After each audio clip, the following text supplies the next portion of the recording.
Greetings, cultivators from around the world. Jordan River here, back with more Growcast, and I'm stuck in Folsom Trim Jail. Today we have Bless Coast Seeds. That's right, it is August, everybody, and we are moving into a whole month about breeder features and cultivars, cultivargist, if you will. We're going to do a bunch of breeder features. We're going to talk about strains the whole entire month. You guys know I love this subject, and I could talk endlessly about the genetic variations between cannabis. So that's what we're doing this month, and we're kicking it off with a brand new breeder feature, Bless Coast Seeds. This is a super dope episode. This breeder was suggested by an awesome member. I know you guys are going to absolutely love today's episode. Before we get into it, though, shout out to Next Level Garden Supply Rockford, my favorite garden supply store in the suburbs of Chicagoland. We just hosted our amazing soil masterclass there with Queen of the Sun, and it was so awesome. Next Level is the best hydro store out there in the suburbs. They're super, super knowledgeable. It's a small family-owned business. They've got all the products you hear about on this show, all the good stuff they've got on their shelves. Go ahead and check them out. Next Level Garden Supply up on State Street in Rockford, Illinois. I used to drive like 35 minutes just so I could shop at that place. And I want to give them their just due because they were awesome hosts. We did the badass Living Soil Masterclass up there.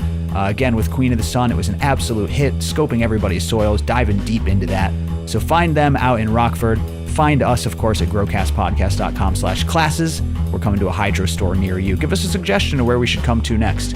And if you're ever in the Chicagoland area, definitely stop by to shop, and definitely stop by next time we do a class at Next Level Garden Supply, Rockford, Illinois. All right, everybody, let's get into it with Bless Coast Seeds. Thank you for listening, and enjoy the show.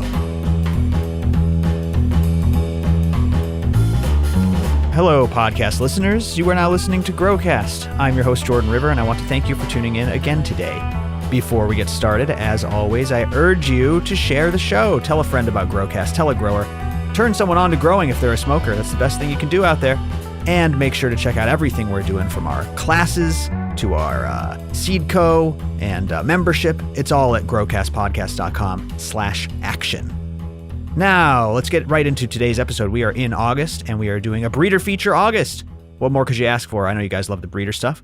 And we're going to have some old friends coming on, and also some new ones, like today's guest from Bless Coast Seeds. We have the one and only Breeder Titan on the line. What's up, man? How you doing? Good, man. Excited to be here. Yes. Thank you for coming on here. Bless Coast Seeds, of course. Find him at Bless Coast Seeds on Instagram and all over the place.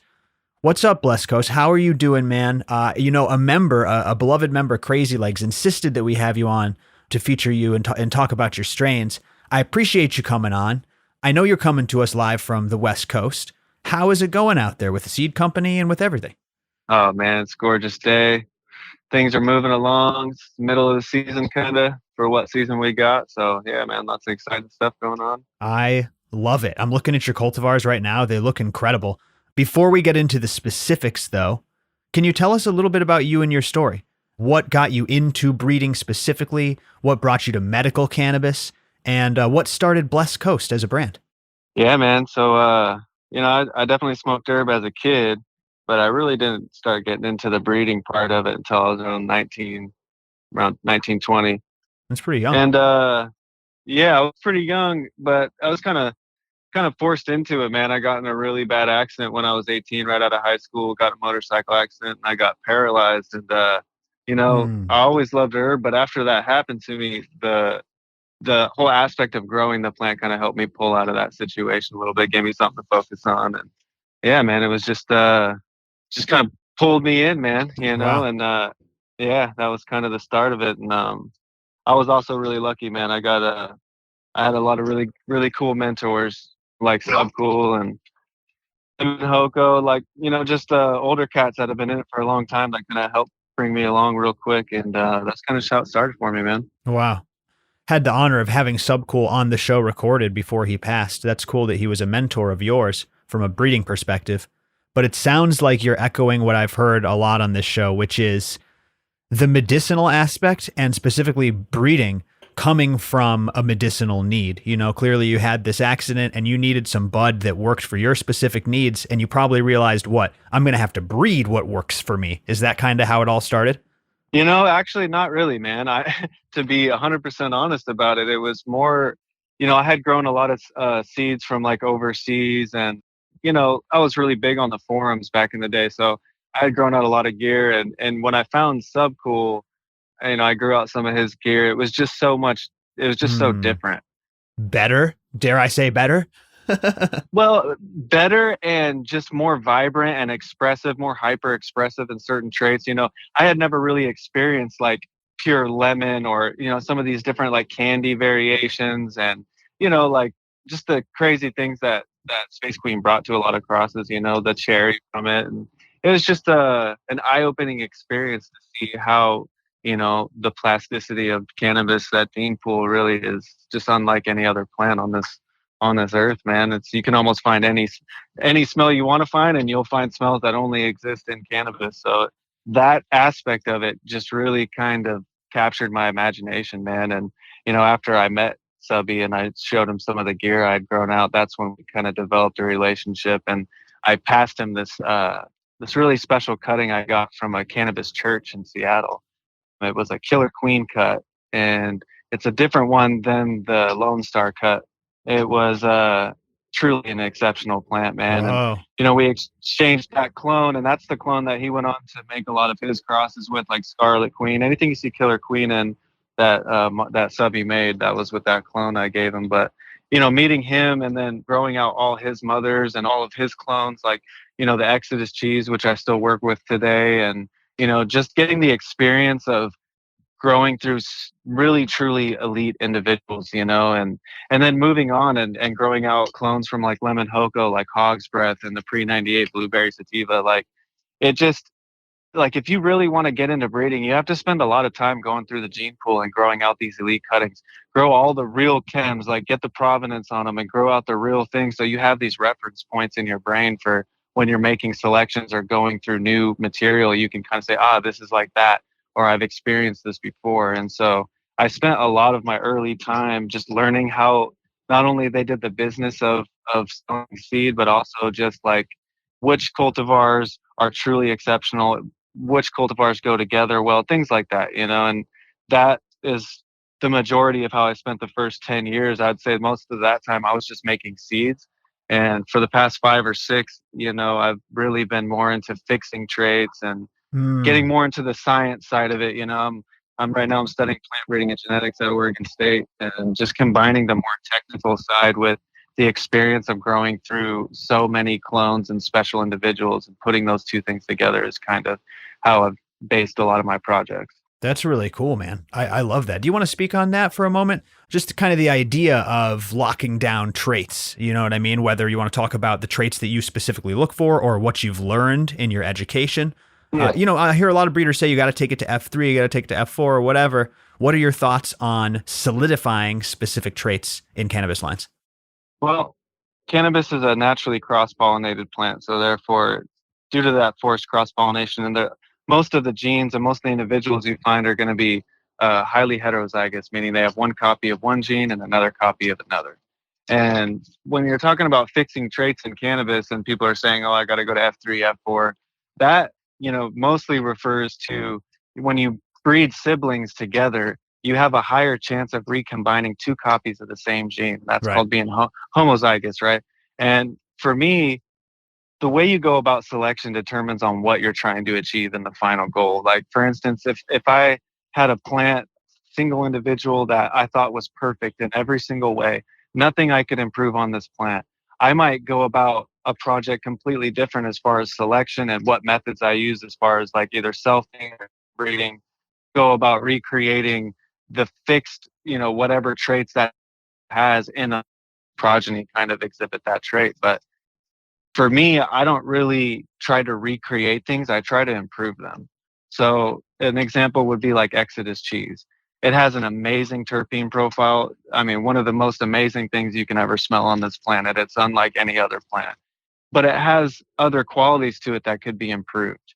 And so when I go about selection, I want to start, my first F1 generation and obviously eliminate off types, but I want to kind of leave it open at first, so to speak, and maybe select for things that are missing from that cheese plant as far as being a quality. Like Mm. maybe vigor or structure or stability, some of these more basic things, And as I work down those filial generations, I start trying to be more selective, more pinpoint on certain details, certain specific traits, one, two, or three things, and really focus on those so those become fixed later down the line in the different filial generations. So, the idea would be to maintain the qualities of cheese like the terpene and the effect, the potency, obviously, things of that nature, but maybe fix a better trait in there for structure, yield, stability, vigor, some of these more basic things, Mm. right?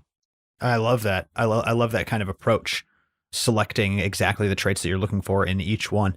What are your thoughts on a heavy inbred line? Would you ever take things to, F7, F9 and beyond and then maybe cross them out? Or is that not something you're interested in? Oh, of course. In fact, I think the misconception with the word hybrid today, it's like the only true F1 hybrid is when you take two highly inbred lines and then cross them together, right?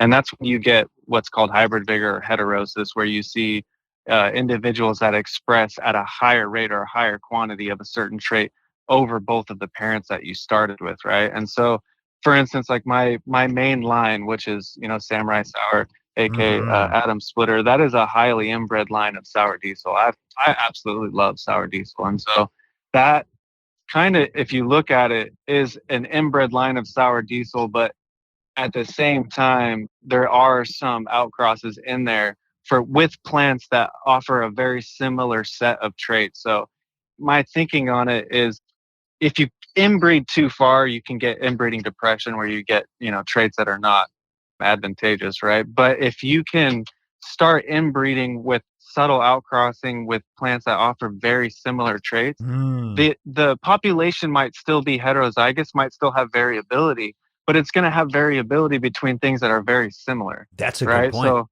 yeah. So if you grow out, I'm working Atom Splitter now. I've got it to the F3 generation, right? And I've fixed about 3 or 4 separate traits in it, but there's still variation from how sour one individual is to maybe how OG one is. There'll be a little mixture between the two. Some will be more hyper expressive in one thing than the other. And that allows the progeny, the individuals, to be very similar as far as they're all very vigorous. They all have a very similar structure. They all have a lot of commonalities, but an individual can go and select his specific preference for the flavor profile and the effect that he truly wants. So I kind of like that as a way to give people a consistent product, but also give them the ability to maybe find something that's very unique and special to themselves and kind of keep that one going and not feel like, well, I have the same plan as everybody else. That is a fascinating way to look at it, man. I like how much thought you put into this. Clearly, you're really passionate and looking to deeply educate yourself about this endeavor. So I really like that. You can't bring up the Samurai Sour though, and then we don't dive into it because I see it all over your page. Now you're telling me the Samurai Sour is the same thing as the Atom Splitter. They're the same strain.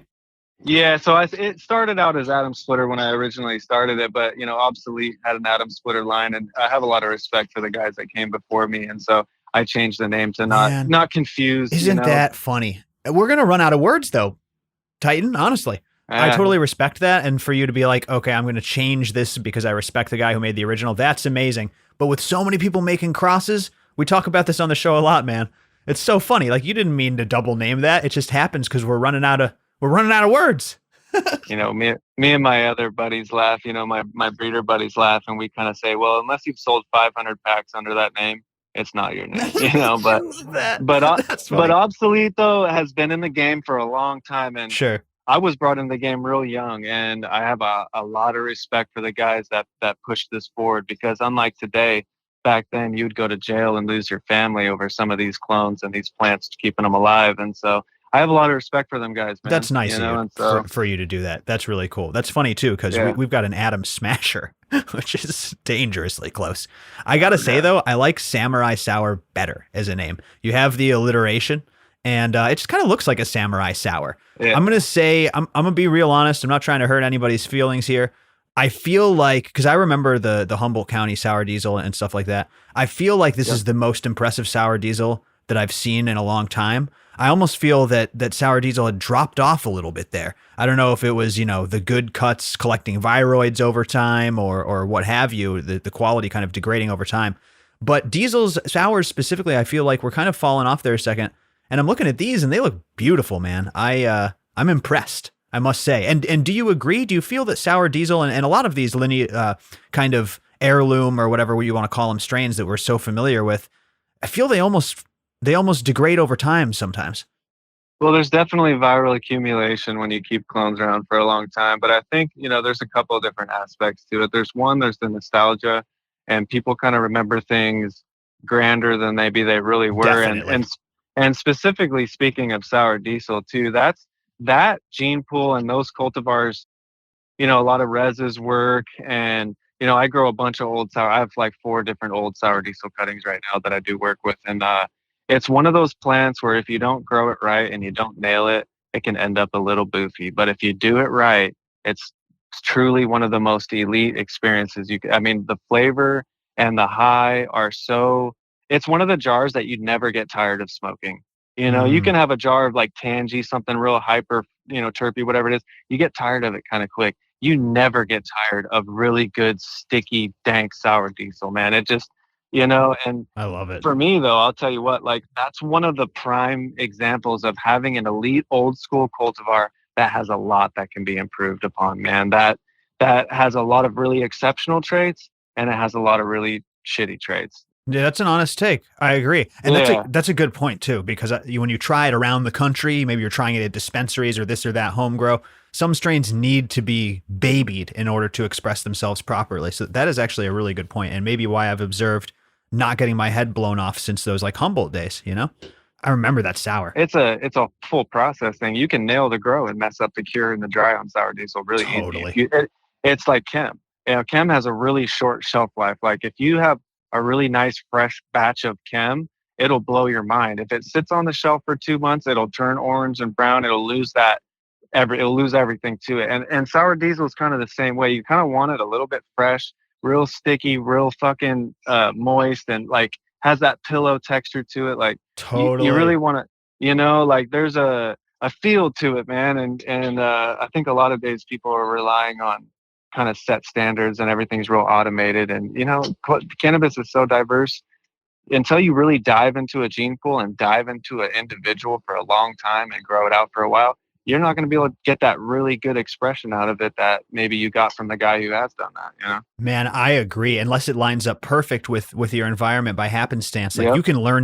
you can learn one cultivar for a decade. It's crazy how intricate they are. But like I Yeah. was just saying, I think some people fight their climate, or I shouldn't say fight their climate, but you can't beat your local climate. Like if you're growing in Denver, there's going to be dryness. You know what I mean? You're going to have Yep. to deal with that. So maybe some of these cultivars with more volatile terpenes that might be a little better suited for a wetter, colder cure to preserve those volatile terpenes. That's an interesting thought. Very, very interesting. Makes a lot of sense. And going back to Atom Splitter, for me, when I've grown out a lot of sour diesel, it's like I really love the terpene expression. I love the high, but the actual flower morphology, it's not exactly what I would want.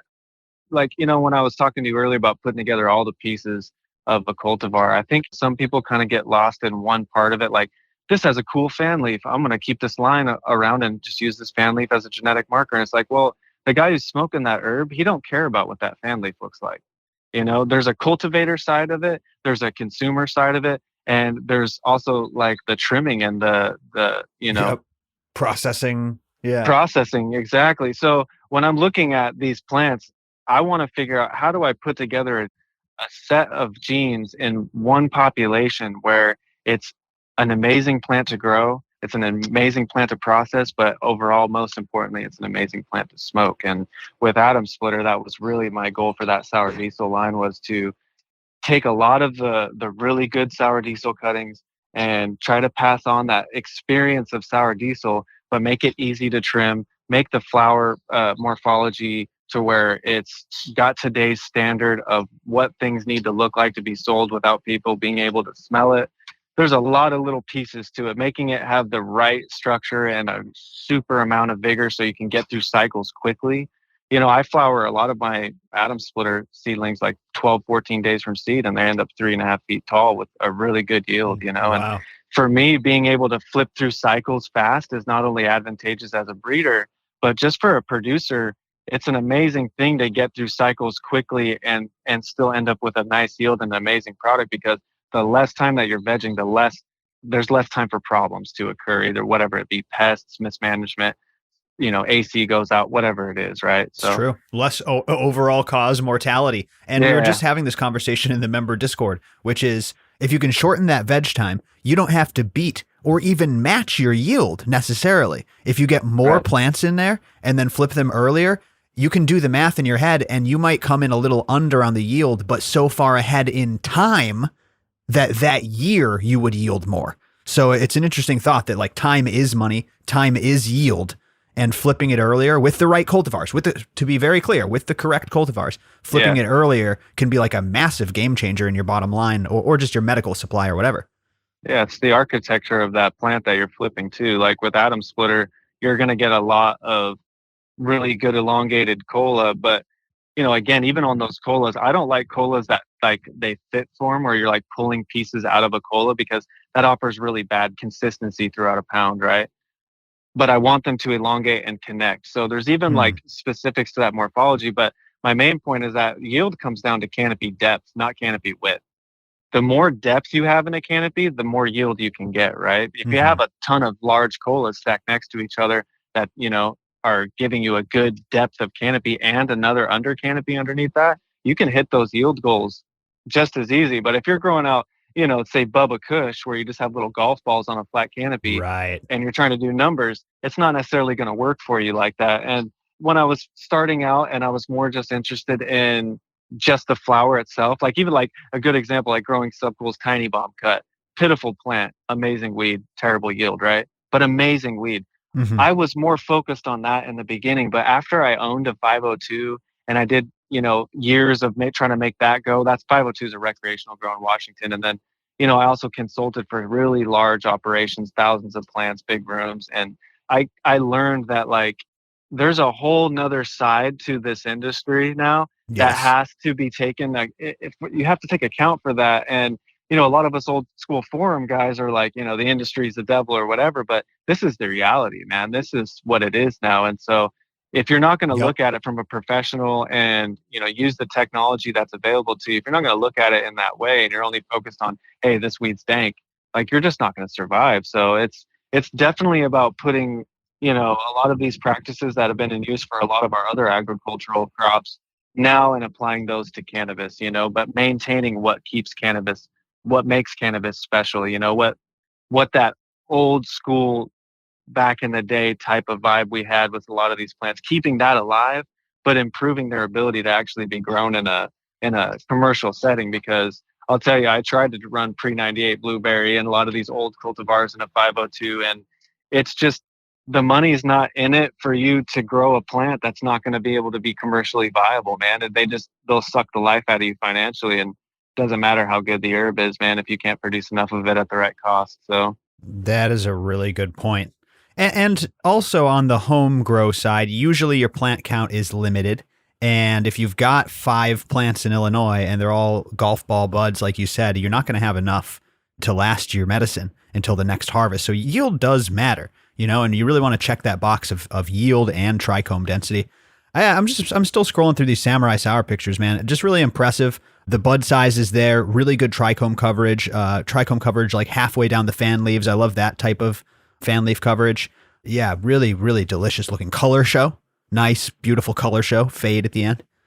It's good stuff. I'm a huge flavor guy, man. So for me, if the herb smells good, but it doesn't taste the same way as it smells, that's not a winner. And that's why I work with lines like Sour Diesel, Exodus Cheese, Pre 98 Blueberry, because Ah, those cultivars are not only insane smelling and very unique in the way that they smell, but you taste that smell when you smoke it.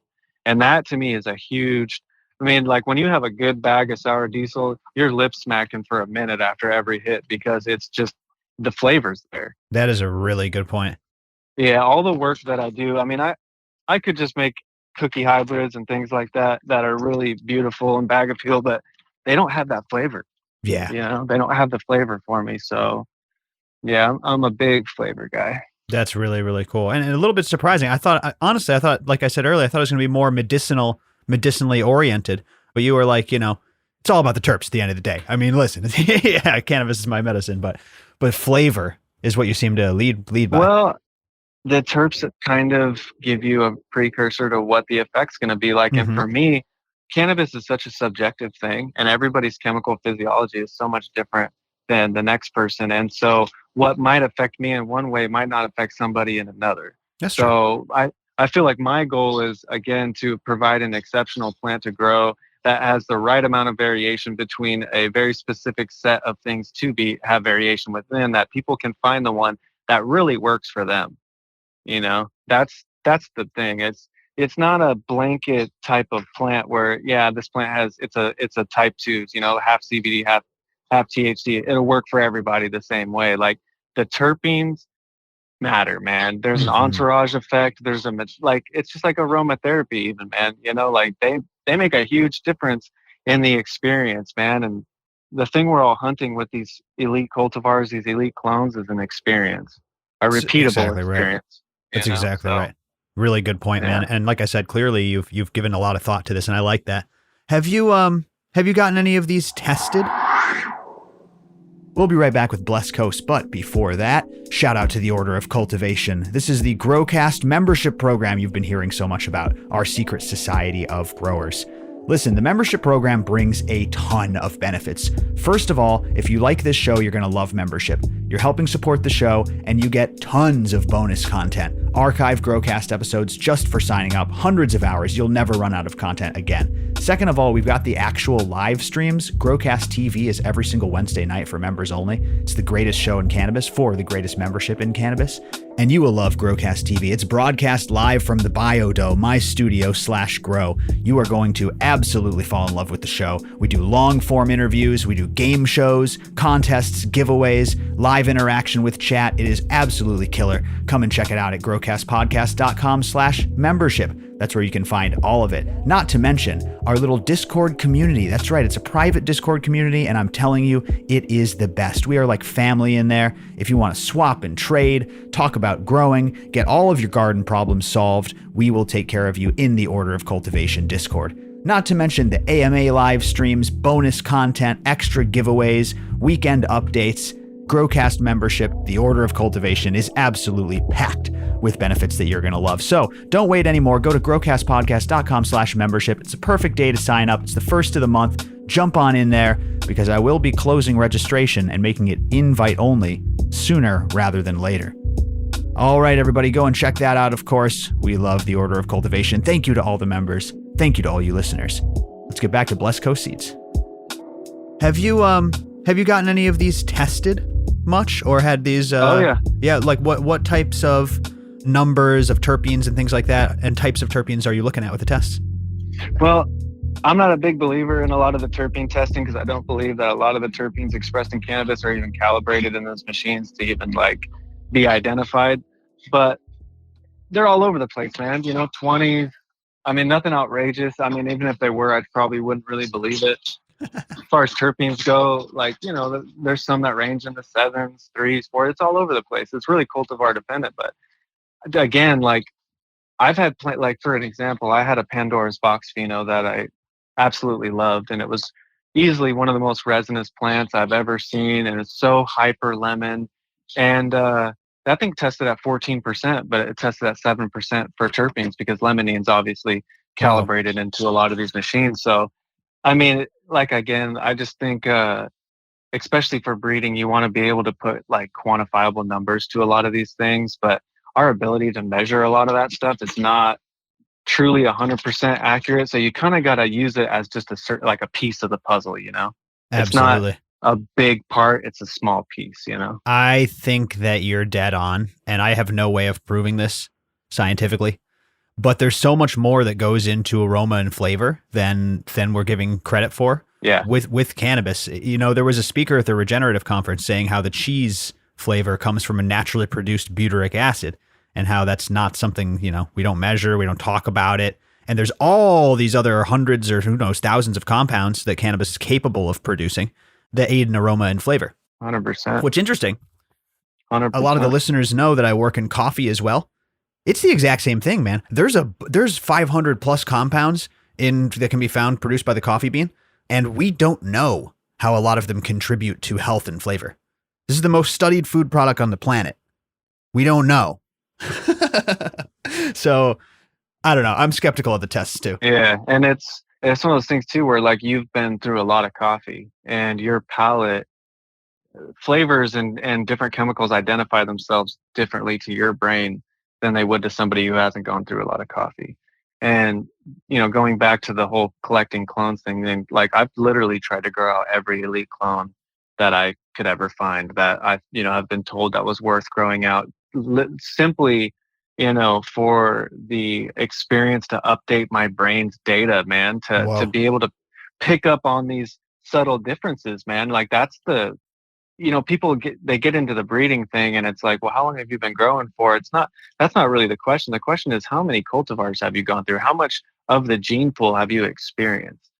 Because the more of the gene pool you can experience and the more you can update your brain and kind of connect that galaxy in your mind of smells and flavors and traits and all these different small subtle details, like that's how you really become a good breeder, because you can't make selections you can't see or smell or identify. You know what I mean? I really, really like that, man. That is a really good take. What are some of the more kind of obscure traits that you might get really excited about? What I mean is not just that it's a heavy yielder, for instance, but like trichome concentration in certain areas. That's one thing I've noticed a lot, right? Like the tops of the leaves, how far out of the leaves, the edges of the leaves, the tops and bottoms of the leaves. A lot of these hash strains, the trichome concentration seems to be a very important factor. Like, what are some of the more nebulous traits that you would get very excited about? Well, I think it comes down to end use. If you're looking at making like hash or something like this, right, you're going to want a certain type of flower morphology, and you're going to want a certain type of trichome morphology, and you're going to want those trichomes to be in certain, highly clustered in certain places. But there's also, I have an inkling that trichomes that are produced on different parts of the plant, we already know have different chemical compositions, right? Mm-hmm. Mm-hmm. And I feel like some of these plants that produce a lot of trichome coverage on the fan leaves, I feel like that should not be an indicator of potency in either way, either more or less, because really it's not the amount of trichomes, it's what chemicals are within those trichomes, and then you get into the amount, right? Because then you can start increasing, obviously the quantities of these chemicals, the more you have. But there is something to be said for certain chemical compositions of certain plants' trichomes that makes them more potent than maybe a plant next to it that produces more trichomes that have a slightly different chemical composition. So that's a big thing. And trying to identify that takes a lot of technology. And for me, I'm still old school with it, to where the most important thing to me at the end of the day is the potency and the effect that I get from it. So I don't necessarily judge so much on what a trichome, like the coverage, looks like on a plant. I judge it from how the experience, how the potency affects me and everybody that tries it. Really good point.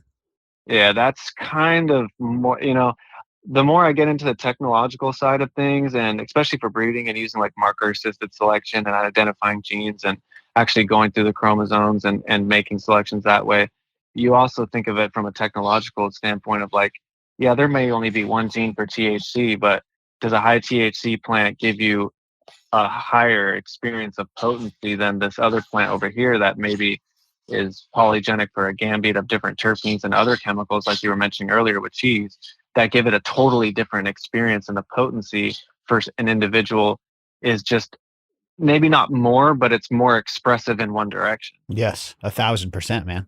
Yeah. What can you tell us about that gene assisted kind of breeding? I mean, this is new technology. It was all just classifications, people making stuff up and grouping plants. Now they're actually genetically analyzing these plants, identifying which markers are associated with which traits, and then selecting based on further testing, essentially? Yeah, essentially. And it's actually not new technology. Cannabis is just new to the technology. They have been making it more cost effective to do this type of work, and that's kind of been the improvement. But this stuff's been around for a long time, man, and we just, people weren't allowed to really study this plant. And going back to the whole like improving plants thing, it's like, the PM1 gene that Oregon CBD has identified. If you could take Chem91 and make it quantitatively PM resistant by just breeding in one gene, I mean, that would be an exceptional improvement for Exactly. a lot of cultivators, to be able to say, hey, I have this same herb, but when I grow it, it's genetically making it to where there's no way that, Glavinomyces or any of the different species that gene controls of powdery mildew are unable to infect this plant. And that's kind of where the marker selection and a lot of that technology is going to go.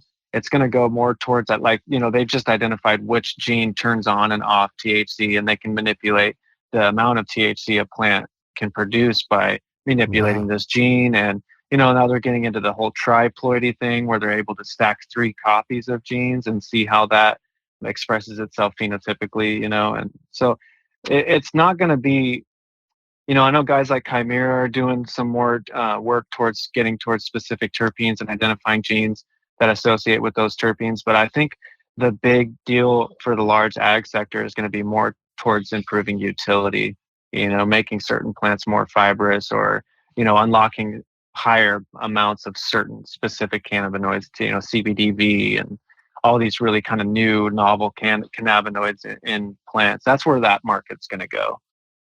It's very fascinating, I'm very interested to see how it changes the landscape. Sometimes worried, sometimes excited.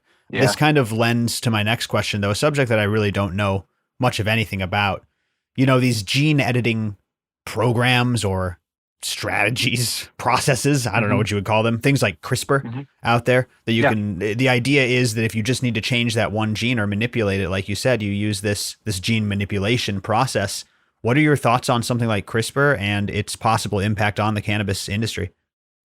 Well, I think it's a very controversial topic when you start talking about genetically modified organisms. But I think, just like with anything else, if you're very absolute about something, you're going to miss the details that might change your opinion, right? And so, like an example, like golden rice, man, the gene that they used to make golden rice, it was always in that plant. All they did was turn it on, and that ended up helping a lot of people as far as their nutrition and preventing disease and things of this nature. So, it's not like all genetically modified organisms are bad. It's which specific gene they are modifying that really matters, right? If it's something that can enter the gene pool and cause a lot of, problems to occur in wild type plants, that's probably not a good thing, right? Right.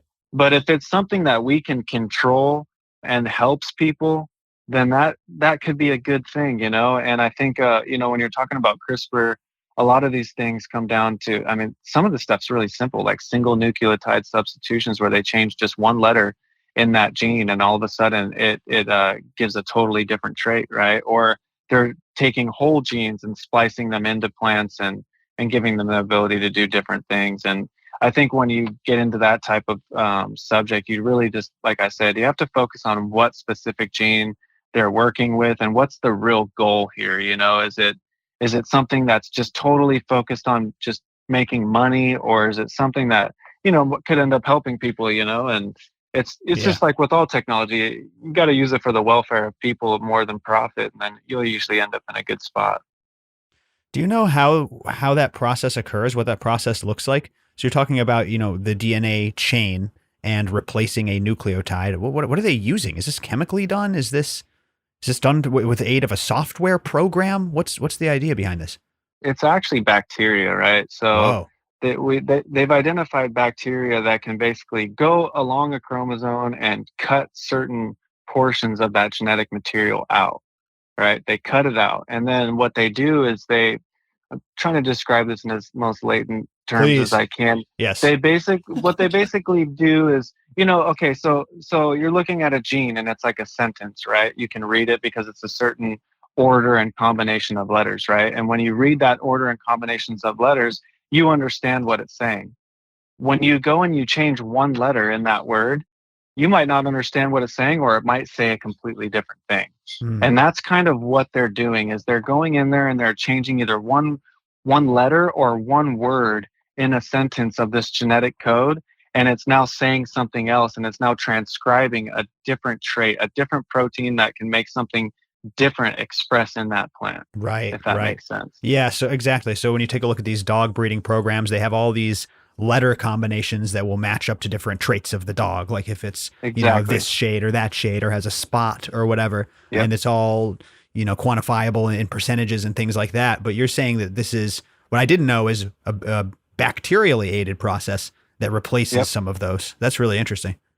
Yeah, you should look up some of that stuff. It's very, very interesting, man. But it's, and they also have they've had these things for a long time, what are called back libraries, which are basically these circular pieces of bacterial DNA that they've basically added a certain gene to. And anytime that they want to add that gene to a cultivar or a line, they can go in that back library and pull out that specific set of bacteria that have this gene, and in vitro they can add that gene to those embryos and basically get that plant to exhibit Wow. that trait. So that there's a lot of really old school stuff that seems like it's really cutting edge technology, but it's been around for a long time.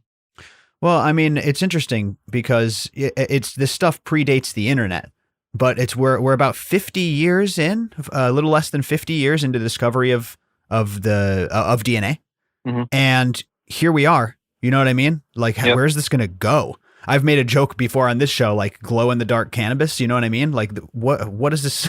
What Oh, sure. implications? What implications do we have here? Well, there's going to be good and bad with all of it. But I think for me, my specific goal is, like I said earlier, like I understand what makes cannabis special. I know the plant, and I know what about it is unique and needs to be preserved. And a lot of these guys doing this work, they're PhDs that never really grew up in that culture. They're eggheads, man. And Let's be honest, yeah, and it's fine, yeah, but they're eggheads.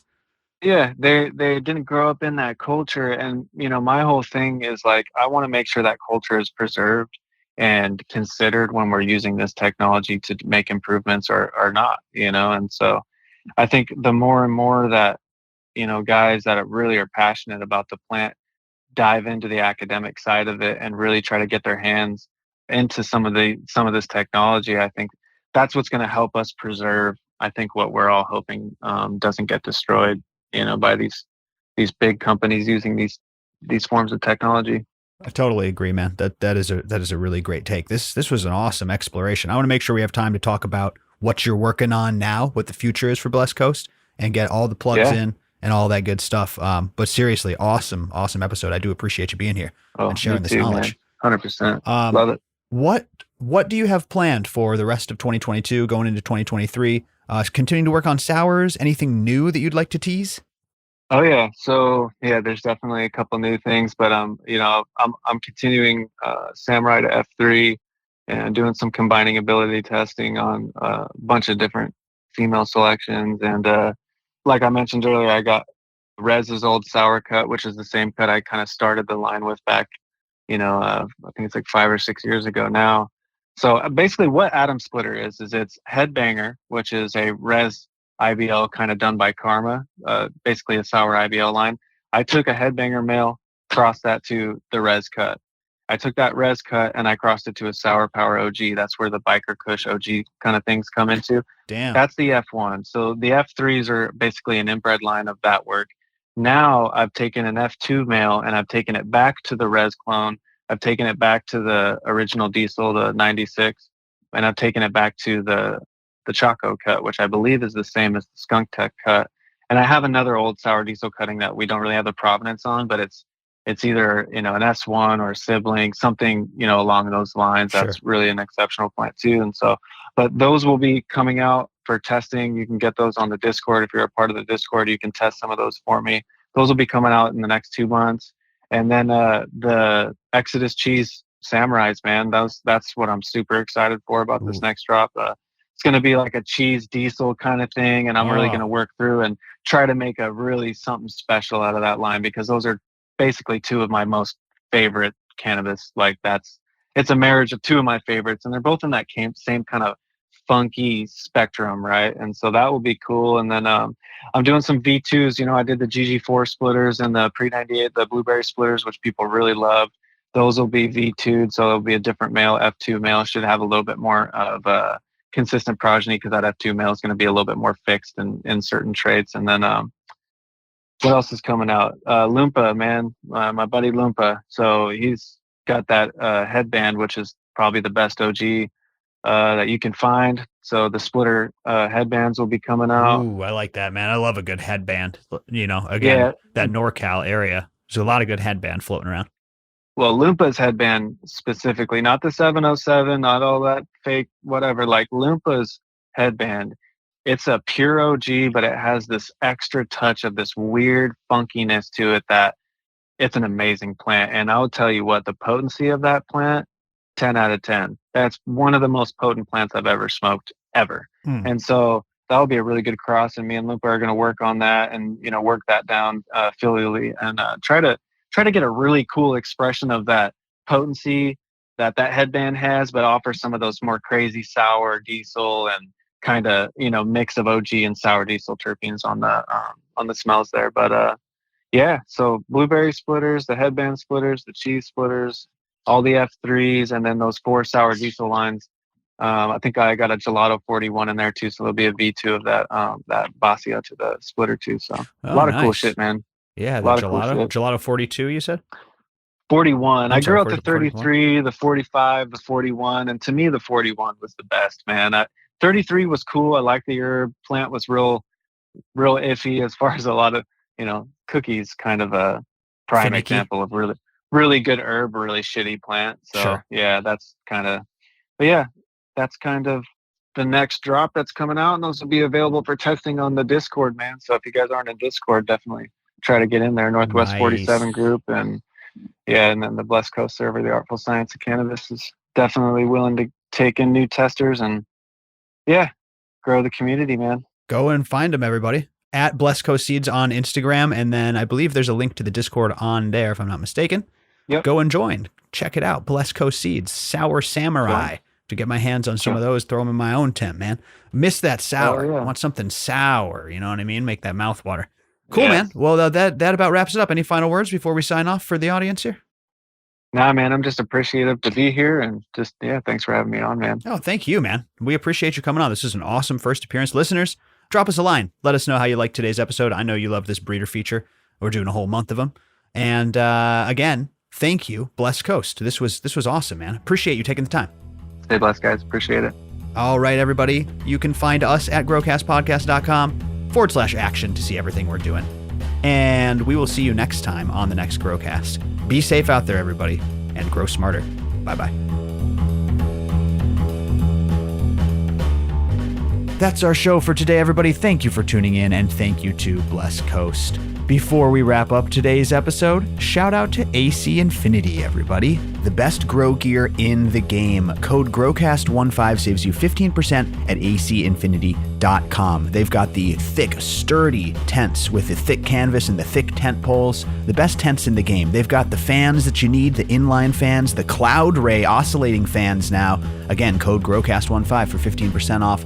The best quality grow gear you can find. They've also got lights and scissors and pots and hangers and so much more. But when it comes to the fans and the tents, there's no one else out there that does it better. The inline fans, the Cloud Line series, are fantastic. The S series is the simple series. Still comes with a 10-speed fan controller. And the T series comes with a controller that lets you automatically dial in your temperature and humidity. acinfinity.com, code GROWCAST15 for 15% off. They even have grow kits that come with everything you need to expand. Get that second veg tent, get that second flower tent you've been thinking about. Save with the kit and use code GROWCAST15, which now works on those kits, saving you extra money with the best gear in the game. acinfinity.com. They've been our partners for years. We brought these guys along a long time ago. They've really expanded and done a great job. acinfinity.com, code GROWCAST15. Okay, that's all for today, everyone. Thank you so much for tuning in. I appreciate each and every one of you. I hope you're doing amazing things in your garden. Come and see me. We're doing events, we're doing meetups, we're doing classes. You know where to find us. Get on the list at growcastpodcast.com/list. That's how to stay up to date. And we'll see you next time, everybody. Bye-bye.